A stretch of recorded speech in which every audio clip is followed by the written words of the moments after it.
நாம் தமிழர் கட்சியோட மாநில ஒருங்கிணைப்பாளர் சீமான் அவர்களும் உண்மை குற்றவாளிகளை தப்பிக்க வைக்கிறதுக்கு தான் இந்த என்கவுண்டர் நடக்கப்பட்டிருக்கிற குற்றச்சாட்டு வச்சிருக்காரு. உண்மை குற்றவாளிகள் யாருன்னு சீமான் சொல்லிட்டுங்க ஏன் சொல்ல மறுக்கிறாரு? எல்லாத்துக்குமே அறிக்கை விடுற, உலகத்திலே தெரியாத சூட்சமும் இல்லாத மாதிரி வாய்க்கிலேயே வாய் அடிக்கிற ஏன் ஆருத்ராவை பற்றி இப்போது வரைக்கும் சீமான் பேசவில்லை?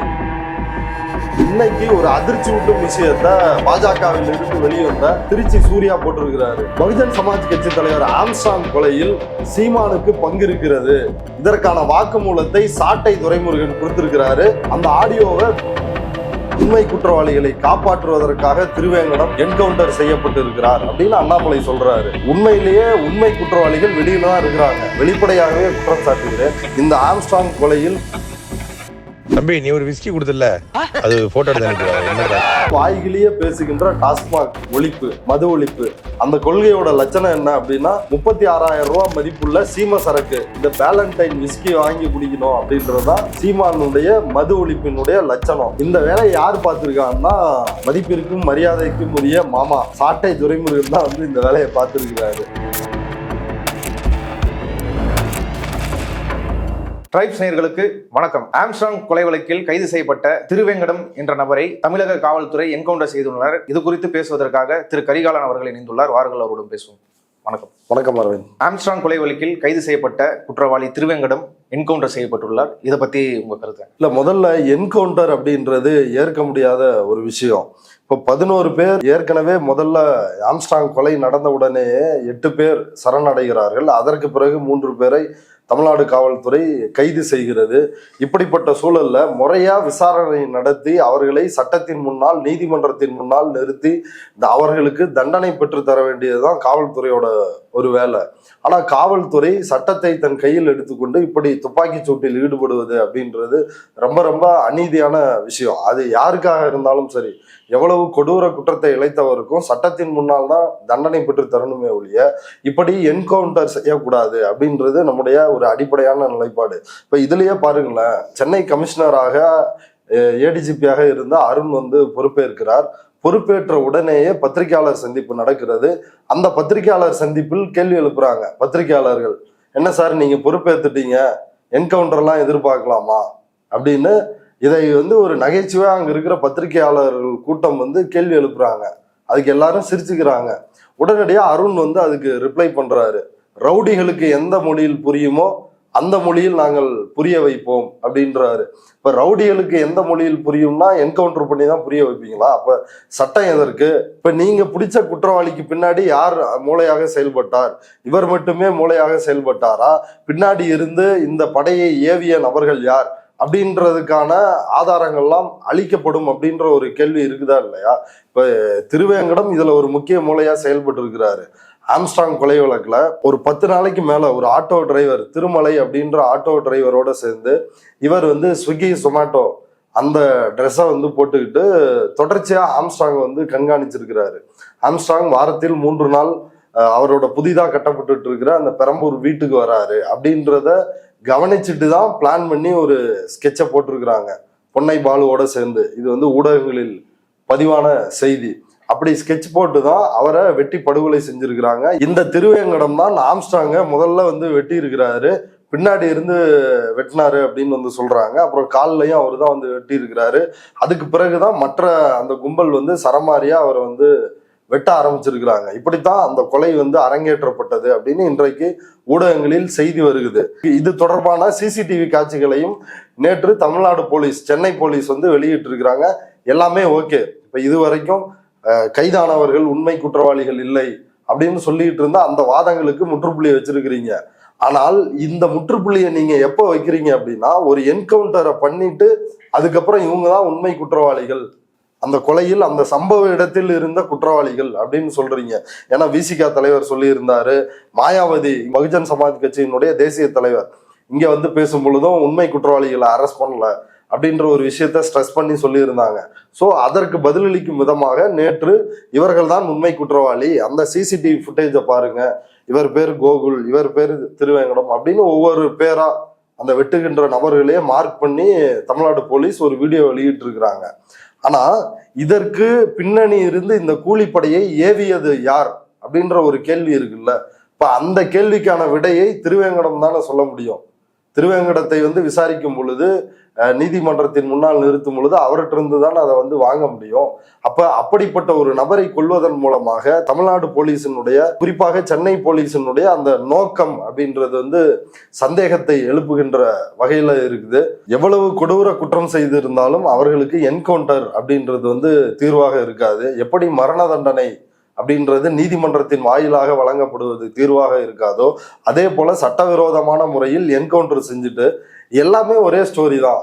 எல்லா என்கவுண்டருமே நீங்க பார்த்த இல்ல நம்ம கேள்விப்படுற எல்லா என்கவுண்டருமே அவர் உண்மை குற்றவாளியோ குற்றம் அல்லாத நபரோ வெறும் குற்றம் தான் சாட்டப்பட்டிருக்கிறாரோ எப்படி இருந்தாலும் ஒரே ஸ்டோரி தான் இருக்கும். சினிமா திரைப்படங்கள்ல வர்ற மாதிரி காவல்துறை வந்து விசாரணைக்காக அழைச்சிட்டு போனுச்சு, தப்பிக்க முயற்சி பண்ணாரு, இல்ல காவலர்களை வந்து தாக்க முயற்சித்தார், இல்ல எங்கிட்ட இருக்கிற துப்பாக்கியை பறிச்சு எங்களை சுட முயற்சித்தார், இல்ல காவலரோட கையை வந்து வெட்டிட்டாரு, தாக்க முயற்சித்தார். அப்ப போலீசார் உயிரை பாதுகாத்துக் கொள்வதற்காக தற்காப்பிற்காக சுட்டு கொன்று விட்டோம் அப்படின்ற இந்த ஒரு நரேஷன் தான் திரும்ப திரும்ப சொல்லப்படுது. இது முழுக்க முழுக்க ஒரு தவறான விஷயம். சட்டப்படி தான் கையாளணும். சட்டப்படி கையாளும் பொழுதும் மரண தண்டனை அப்படின்றது வந்து ஒரு தீர்வாகாது அப்படின்றதுதான் ஒரு அடிப்படையான பார்வையா இருக்குது. ஒரு சர்வதேச அளவுல பார்க்கப்படுற ஒரு விஷயமா இருக்குது. ஆம்ஸ்ட்ராங் கொலை வழக்குல திமுக சார்ந்த ஒருத்தர் வந்து கைது செய்யப்பட்டிருக்கார். இந்த கூலிப்படைக்கு பின்னாடி திட்டமிட்ட நபர்களை காப்பாற்றதான் இந்த என்கவுண்டர்னு சொல்லி பாஜகவோட மாநில தலைவர் அண்ணாமலை ஒரு குற்றச்சாட்டு வச்சிருக்காரு. இல்ல இப்ப திமுக நபர்கள் இதில் சம்பந்தப்பட்டிருக்கிறார்கள் அப்படின்றது ஊடகங்கள்ல வெளியானுச்சு. அதை கைது செய்தது இந்த அரசின் தலைமையிலான இருக்கின்ற போலீஸ் தானே. இப்ப அவங்க காப்பாற்றணும்னு நினைச்சிருந்தா வந்து காப்பாத்தி இருக்கலாம்ல. அப்ப அவர்கள் நடவடிக்கை எடுத்திருக்கிறார்கள். அது முதன்மையான விஷயம். ரெண்டாவது, இந்த என்கவுண்டரை பத்தி பேசுறதுக்கெல்லாம் அண்ணாமலைக்கு வந்து யோகிதை இருக்குதா? உத்தரப்பிரதேசம் குஜராத்துக்கு அடுத்து இன்னொரு இந்துத்துவாவின் ஒரு சோதனை சாலையாக இருக்கக்கூடிய உத்தரப்பிரதேசத்தில் 3000த்திற்கும் மேற்பட்ட என்கவுண்டர். அது பெரும்பாலானவர்கள் அப்பாவி மக்கள் தான், இஸ்லாமியர்கள், மத சிறுபான்மையினர்கள், இவர்களை தான் குறிவைத்து அங்க இருக்கிற யோகி அரசு என்கவுண்டர் செஞ்சுட்டு இருக்காங்க. அப்படி இருக்கிற நிலைமையில இவர் என்கவுண்டரை பத்தி பேசுறதுக்கு எந்த தகுதியுமே இல்லை. ரெண்டாவது, உண்மையான குற்றவாளிகளை மறைப்பதற்கு ஒரு சதி செய்கிறார்கள். அதனுடைய விளைவாகத்தான் திருவேங்கடம் கொல்லப்பட்டிருக்கிறார் அப்படின்னு சொல்றாங்க. அப்ப உண்மையான குற்றவாளி யார்? இப்போ உண்மையான குற்றவாளி முதல்ல சரணடைந்த 8 பேர். 8 பேர்ல நீங்களே பிரஸ் மீட்ல அண்ணாமலை கிட்ட கேள்வி கேட்டீங்க. திருநின்ற ஊரை சார்ந்த பாஜகவினுடைய மண்டல் தலைவர் செல்வராஜ் அப்படின்றவரும் இந்த கொலையில ஈடுபட்டிருக்கிறார், அவரும் கைது செய்யப்பட்டிருக்கிறார் அப்படின்ற ஒரு விஷயத்த சொன்னீங்க. அதுக்கு அண்ணாமலை என்ன சொன்னாரு? அப்படியானா அப்படி ஒருத்தர் எங்க கட்சியிலேயே இல்லை, அப்படி இருந்ததா எனக்கு தெரியல, நீங்க தான் சொல்றீங்க, ஆதாரம் இருந்தா கொடுங்க அப்படின்னாரு. அன்றைக்கே எல்லா ஊடகங்கள்லயும் அந்த செய்தி வெளியானது, அவர் பாஜகவினுடைய மண்டல் தலைவராக இருக்கிறார் அப்படின்னு. அதை ஏத்துக்க அண்ணாமலை வந்து தயாரா இல்லை. அதை வந்து ஏத்துக்கிட்டு என் கட்சியிலையும் வந்து இந்த மாதிரி இருந்தா நடவடிக்கை எடு அப்படின்னு வந்து சொல்றதற்கு யோகிதை இருந்தா நீ இன்னொரு கட்சியை பார்த்து கையை நீட்டி கேள்வி கேட்க முடியும். ஆனா அப்படி எந்த ஒரு அடிப்படையுமே இல்லாம இப்ப இந்த விஷயத்துல திரும்ப திரும்ப எழுப்பப்படுகின்ற கேள்வி, அண்ணாமலை எழுப்புறாரு, யார் உண்மை குற்றவாளிகள்? அந்த உண்மை குற்றவாளிகளை காப்பாற்றுவதற்காக திருவேங்கடம் என்கவுண்டர் செய்யப்பட்டு இருக்கிறார் அப்படின்னு அண்ணாமலை சொல்றாரு. உண்மையிலேயே உண்மை குற்றவாளிகள் வெளியில தான் இருக்கிறாங்க. அவங்க எங்க இருக்கிறாங்க அப்படின்னா, அது ஏதோ ஒரு கான்ஸ்பிரசி மாதிரி அவர்களை எங்கேயோ போய் ஒளிச்சு வச்சுக்கிட்டு அவங்கள காப்பாத்துறதுக்கு இந்த அரசு வேலை செய்யுது அப்படின்னு நான் சொல்ல விரும்பல. வெளிப்படையாகவே குற்றம் சாட்டுகிறேன். வெளியில ஊடகங்களில் வந்த ஆதாரங்களின் அடிப்படையில் சொல்கிறேன். இந்த ஆம்ஸ்ட்ராங் கொலையில் சம்பந்தப்பட்ட ஆருத்ரா, அந்த குற்றவாளிகளை காப்பாற்றியது அண்ணாமலையும், அமர் பிரசாத் ரெட்டி, RK சுரேஷ், அப்புறம் ஒன்றிய நிதி அமைச்சகம், இவங்க எல்லாருமே இதுல சம்பந்தப்பட்டிருக்கிறாங்க. RK சுரேஷ் எப்படி தலைமறைவாக இருந்தவர் இன்றைக்கு சுதந்திரமாக வந்து சுத்திட்டு இருக்கிறாரு. ஹரிஷ், ஆருத்ரா நிறுவனத்தினுடைய நிர்வாக இயக்குனர், 2500 கோடி மக்கள் பணத்தை சூறையாடிட்டு அந்த நபர் தமிழ்நாடு போலீசால் தேடப்படும் குற்றவாளியாக அறிவிக்கப்பட்ட பிறகு ஒரே வாரத்துல அவர் கட்சியில சேர்க்கிறாங்க. சேர்த்து அண்ணாமலையை சந்திக்க வைக்கிறார்கள். மோடி தமிழ்நாட்டிற்கு வரும் பொழுது அவரை வரவேற்பதற்கு அந்த வரவேற்பு குழுவில் ஹரிஷை அண்ணாமலை நியமிக்கிறார். அமர் பிரசாத் ரெட்டி அவருடைய விளையாட்டு மேம்பாட்டு பிரிவுல மாநில செயலாளர் பதவி கொடுக்கிறாரு. மோடியை வரவேற்கின்ற குழுவில் ஒரு தேடப்படும் குற்றவாளிக்கு ஒரு பதவியை கொடுக்கிறார் அண்ணாமலை. அப்ப இந்த கொலை குற்றத்திற்கு பின்னணியாக இருப்பது ஆருத்ரா. அந்த ஆருத்ரா குறித்து நீங்க எழுப்புனீங்க கேள்வி, ஏதாவது பதில் சொன்னாரா? இல்ல தொடர்ந்து எல்லா அரசியல் கட்சி தலைவர்களும், செல்வ பெருந்தகை அதே கேள்வியை எழுப்புறாரு, பதில் சொன்னாரா? திருமாவளவன் அதே கேள்வியை எழுப்புறாரு, அதுக்கு ஏதாவது பதில் சொன்னாரா? எதுக்குமே பதில் இல்ல. அப்ப ஆருத்ராவை நோக்கி, அண்ணாமலையை நோக்கி விஷயம் வர்றப்ப அண்ணாமலை பதற்றம் அடைகிறார். ஏன் பதற்றம் அடைகிறீங்க, என்ன காரணம்? அமர் பிரசாத் ரெட்டி இப்ப குஜராத்ல போய் தலைமறைவா இருக்கிறார் அப்படின்ற ஒரு செய்திய சொல்றாங்க. இப்ப இந்த பதற்றம் உங்களுக்கு ஏன் வருகிறது? இப்போ உண்மை குற்றவாளிகளை மறைக்க திமுக சதி செய்கிறது அப்படின்னு சொல்ற நீங்க, இன்னொரு புறம் ஆருத்ரா, அந்த ஆருத்ரா குற்றவாளிகளை காப்பாற்றியவர்கள், அந்த ஆருத்ரா நிறுவனத்தால் பாதிக்கப்பட்ட மக்களுக்கு பணத்தை பெற்றுக் கொடுக்க முயற்சித்த ஆம்ஸ்ட்ராங் கொலை. இப்ப இந்த புள்ளியெல்லாம் சேர்த்து பாருங்களேன். இப்ப இந்த கொலை, இந்த ஆருத்ரா அந்த குற்றவாளிகள், அவர்களுக்கு ஆம்ஸ்ட்ராங் கொலையில் பங்கு இருக்கிறது அப்படின்றது ரொம்ப அப்பட்டமா தெரியுது. இது ஏதோ ஒரு சதி கோட்பாடா புரிஞ்சுக்க வேண்டிய ஒரு விஷயம் இல்லை. அப்படி அப்பட்டமாக தெரியும் பொழுது தமிழ்நாடு காவல்துறை நடவடிக்கை எடுக்க மறுக்கிறது. உண்மையிலேயே தமிழ்நாடு காவல்துறை ஏற்கனவே நம்ம குறிப்பிட்ட மாதிரி தான், தமிழ்நாடு பொருளாதார குற்றப்பிரிவு போலீசார் ஹரிஷுக்கு பதவி கொடுத்த அண்ணாமலை மீதும் அமர் பிரசாத் ரெட்டியின் மீதும் எந்த நடவடிக்கையும் எடுக்கல. 15 கோடி ரூபாய் தன்னுடைய வங்கி கணக்கில் வாங்கிய ஆர்.கே. சுரேஷ், அவருக்கு இன்னும் எந்த தண்டனையும் கிடைக்கல. அவர் சுதந்திரமா தான் வெளியே இருக்கிறாரு.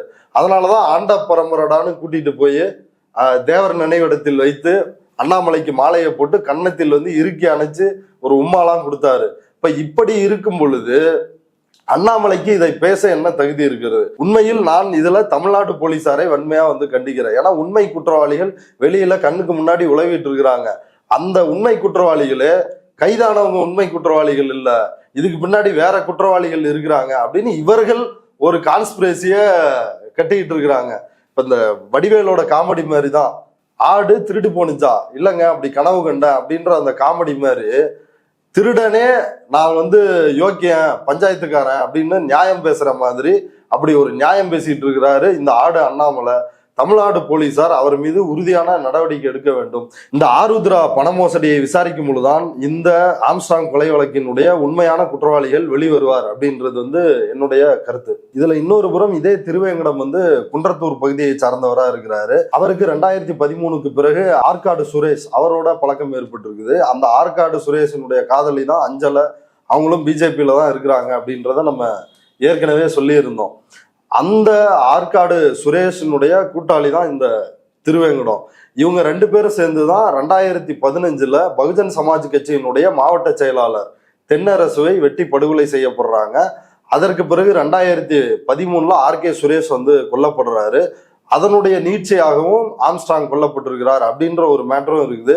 ஆனா இதுல பிரதானமா பார்க்க வேண்டியது இந்த ஆருத்ரா பண மோசடி அப்படின்ற ஒரு விஷயம்தான். ஏற்கனவே மோட்டிவ் உள்ள ஒரு நபர்களிடம் இந்த ஆருத்ரா நிறுவனத்தின் சார்பாக அப்படி பேசப்பட்டு ஆம்ஸ்ட்ராங்கை கொல்வதற்காக தூண்டப்பட்டார்களா அப்படின்ற கோணத்தில் காவல்துறை விசாரிக்க வேண்டியது மிக கட்டாயமான விஷயம். ஏன்னா அண்ணாமலையினுடைய பதற்றம் அதற்கான ஒரு காரணத்தை நமக்கு சொல்லுது. இந்த வழக்குல நேர்மையான விசாரணை நடக்கணும்னா சிபிஐ கிட்ட இந்த வழக்கு ஒப்படைக்கணும் அப்படின்னு சொல்லி அண்ணாமலையும் சரி, சீமானும் சரி, பகுஜன் சமாஜோட தேசிய தலைவர் மாயாவதி அவர்களும் சொல்லியிருக்காங்க. இதுக்கு சிபிஐ விசாரணை சரியா இருக்குமா? அதை பத்தி நீங்க இல்ல, இப்ப தூத்துக்குடி துப்பாக்கி சூடு தொடர்பாக அதனுடைய சிபிஐ அறிக்கை தொடர்பாக இன்னைக்கு சென்னை உயர்நீதிமன்றம் ஒரு கருத்தை தெரிவிச்சிருக்கிறாங்க. அதுல சென்னை உயர்நீதிமன்றம் என்ன சொல்றாங்கன்னா, சிபிஐனுடைய அறிக்கை கவலை அளிக்கிறது, அது முழுக்க முழுக்க ஒருதலை பட்சமான அறிக்கை. ஒருதலை பட்சமான அறிக்கைன்னா என்னன்னா, அந்த துப்பாக்கி சூடை நடத்துவதற்கு அந்த நிறுவனத்தினுடைய முதலாளியாக இருந்த அனில் அகர்வாலுக்கு ஆதரவான ஒரு அறிக்கை அப்படின்னு நீதிமன்றம் அப்பட்டமாக அம்பலப்படுத்தி பேசியிருக்குது. இது மட்டும் இல்லாமல் ஒரு நச்சு ஆலை, அந்த ஆலைக்கு எதிராக மக்கள் போராடுகிறார்கள். அப்படி போராடுகின்ற மக்களுக்கு பாடம் புகட்ட வேண்டும் என்று அந்த கார்ப்பரேட் முதலாளி, அந்த தொழிலதிபர் நினைக்கிறார், அனில் அகர்வால் நினைக்கிறார். அந்த அனில் அகர்வாலின் விருப்பப்படி போலீசார் துப்பாக்கி சூடு நடத்தி இருக்கிறார்கள் அப்படின்னு சொல்லி இருக்கிறாங்க. இது எவ்வளவு பெரிய குற்றச்சாட்டு, எவ்வளவு மிக முக்கியமான குற்றச்சாட்டு. ஆனா இதுதான் சிபிஐயோட யோகிதை. அருணா ஜெகதீசன் ஆணையம், எடப்பாடியால் அமைக்கப்பட்ட ஆணையம், யார் யார் இந்த சம்பவத்தில் ஈடுபட்டார்கள், எப்படி எடப்பாடிக்கு நொடிக்கு நொடி தகவல் தெரிவிக்கப்பட்டது, இந்த துப்பாக்கி சூடு எப்படி நடத்தப்பட்டது, மக்கள் எப்படி காக்கை குருவியை போல சுட்டு படுகொலை செய்யப்பட்டார்கள், எல்லாத்தையும் அம்பலப்படுத்தி இது ஒரு புறம். இன்னொரு புறம் சிபிஐ அறிக்கை முழுக்க முழுக்க போராடுகின்ற மக்களை குற்றவாளிகளாக மாற்றுகின்ற ஒரு அறிக்கை. இப்ப கலெக்டர் ஆபீஸ்க்கு உள்ள பூந்து ஒரு 35-40 பேர் தீ வைக்கிறாங்க முகமூடி அணிஞ்சுக்கிட்டு.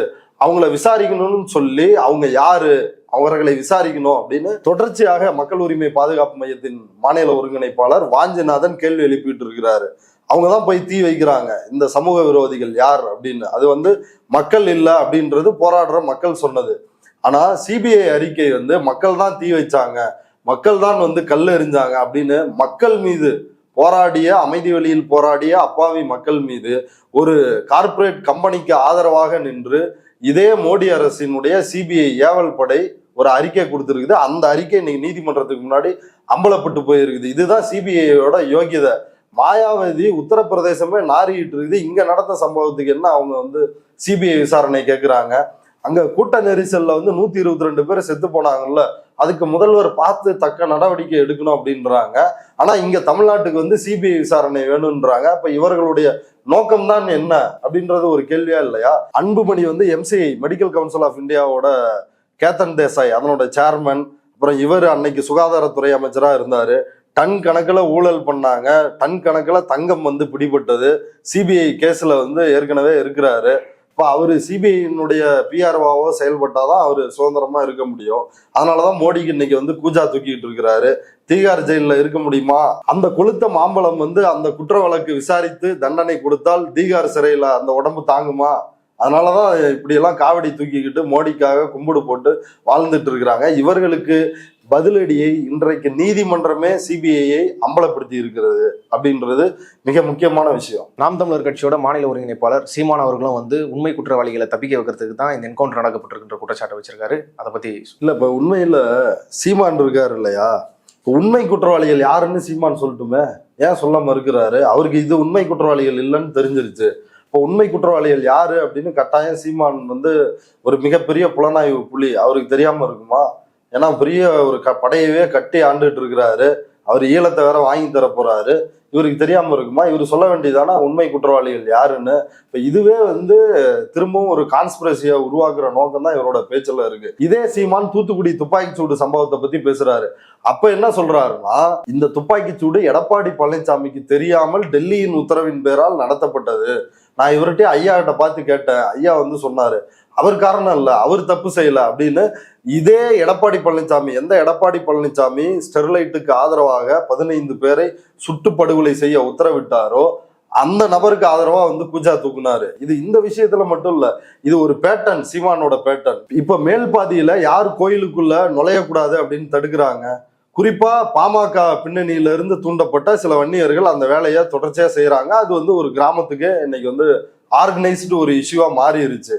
அதுல பாமகவினுடைய வழக்கறிஞர் பாலு போய் பேசுறாரு, மருத்துவர் ஐயாவே உங்களுடைய உரிமைக்காக வந்து போராடுவார், அதாவது ஜாதி தீண்டாமையை காப்பாற்றுவதற்காக சமூக நீதி போராளின்னு சொல்லுகின்ற ஒரு நபரே வந்து போராடுவார் அப்படின்னு இதே பாமக பாலு பேசிய வீடியோ நம்ம சேனல்லே ரூட்ஸ் தமிழ்ல ஏற்கனவே வெளியிட்டு இருக்கிறோம்.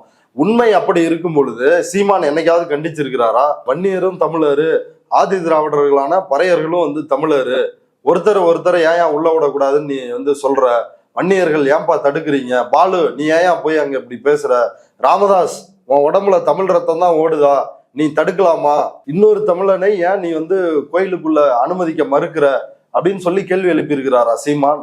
ஏன்னா கேள்வி எழுப்ப மாட்டாரு. ஆனா விக்கிரவாண்டி இடைத்தேர்தல்ல என்ன சொல்லுவாரு, அது நம்ம கட்சி தான் பாமக, அண்ணன் நம்ம அண்ணன் தான் அவரு, ஐயா அவரு நம்ம ஐயா தான், எங்களுக்கு எதிரி பாமக கிடையாது, எங்களுக்கு பொது எதிரி திமுக தான். இப்படித்தான் ஒரு கேடுகட்ட ஒரு வலதுசாரி பாஜக அரசியல் தான். இப்ப அண்ணாமலை என்ன சொல்றாருன்னு பாருங்க, சீமான் என்ன சொல்றாருன்னு ஒப்பிட்டு பாருங்க. ரெண்டு பங்காளிகளும் ஒரே கருத்தை தான் சொல்லியிருப்பாங்க. ஏன்னா அவரு பாஜக வந்து நேரடி RSS அரசியல் பிரிவு, இது வந்து பி டீம். அப்ப பி டீம் வந்து ஏ டீமுக்கு ஆதரவா செயல்படுறதுல எந்த ஒரு ஆச்சரியமும் கிடையாது. இதே ஆம்ஸ்ட்ராங் கொலை வழக்கில் தொடர்புடைய இந்த ஆருத்ரா நிறுவனம் 2500 கோடி ரூபாய் மக்கள் பணத்தை கொள்ளையடித்திருக்கிறார்கள். அந்த நிறுவனத்தை பற்றி சீமான் ஏன் பேச மாட்டாரு? ரொம்ப அடிப்படையான கேள்வி. இது வரைக்கும் வாய் திறந்திருக்கணுமா இல்லையா? செல்வ பெருந்தகை பேசுறாரு, திருமாவளவன் பேசுறாரு, எல்லாருமே பேசிட்டாங்க தமிழ்நாட்டுல. ஆனா சீமான் மட்டும் வாய் திறக்க மாட்டாரு. என்ன காரணம்? அதுல இருந்து ஆருத்ராட்டு இருந்து கட்டிங் வாங்கினீங்களா? இப்ப இன்னைக்கு ஒரு அதிர்ச்சி ஊட்டும் விஷயத்த பாஜகவில் இருந்து வெளிவந்த திருச்சி சூர்யா போட்டிருக்கிறாரு. பகுஜன் சமாஜ் கட்சி தலைவர் ஆம்ஸ்ட்ராங் கொலையில் சீமானுக்கு பங்கு இருக்கிறது, இதற்கான வாக்குமூலத்தை சாட்டை துரைமுருகன் கொடுத்திருக்கிறாரு. அந்த ஆடியோவை விரைவில் வெளியிட போறேன் அப்படின்னு சொல்லிருக்கிறாரு. இப்ப நமக்கு அடிப்படையான ஒரு கேள்வி இருக்குது. ஆருத்ரா மிகப்பெரிய மோசடி, அதில் 50க்கும் மேற்பட்ட பொதுமக்கள், தமிழ் மக்கள் தானே, வாய்கிலிய தமிழர்கள்னு பேசுற அதே தமிழ் மக்கள் வந்து தற்கொலை செஞ்சு இறந்து போயிருக்கிறாங்க. பிஜேபி ஆபீஸை முற்றுகையிட்டு போராடி இருக்கிறாங்க. எவ்வளவு போராட்டம் நடத்தி இருக்கிறாங்க, நம்மளே எவ்வளவு கவர் பண்ணியிருக்கிறோம். பெண்கள் குடும்பமா வந்து போராடி கதறி அழுது அப்படியான கொடூரமா இருந்துச்சு. அப்படிப்பட்ட விஷயத்துக்கு இன்னைக்கு வரைக்கும் சீமான் ஏன் பேசல?